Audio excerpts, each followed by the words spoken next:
தானியேல் 6ஆம் அதிகாரம் 26 முதல் 27 வரை உள்ள இறைவார்த்தைகள்.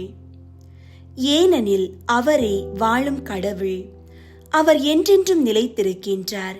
அவரது ஆட்சி என்றும் அழிவற்றது. அவரது அரசுரிமைக்கு முடிவே இராது.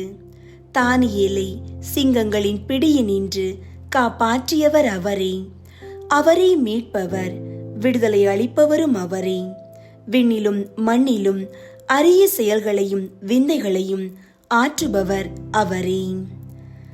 அன்பார்ந்தவர்களே, இன்றைய இறை வார்த்தையின் ஆழமான நம்பிக்கையை நாம் பற்றிக் கொள்வோம்.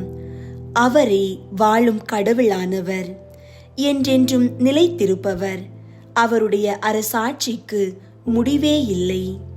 எப்படி அவர் தானியேலை மரண பிடியினின்று விடுவித்தாரோ, அதே போல இன்றும் அவர் நமக்கான மீட்பராகவும் விடுதலை அளிப்பவராகவும் இருக்கின்றார்.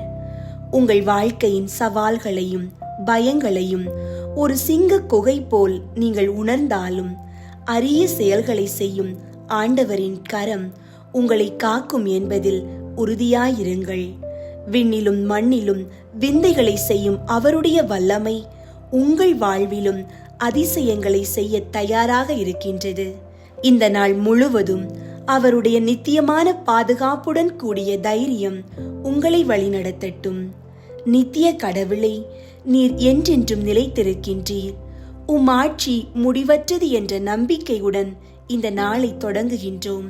தானியேலை காத்த நீர் எங்களையும் சிங்கங்களின் பிடியினின்று காத்து விடுதலையும் மீட்பும் அளிக்கும் மீட்பர் என்பதை நம்புகின்றோம்.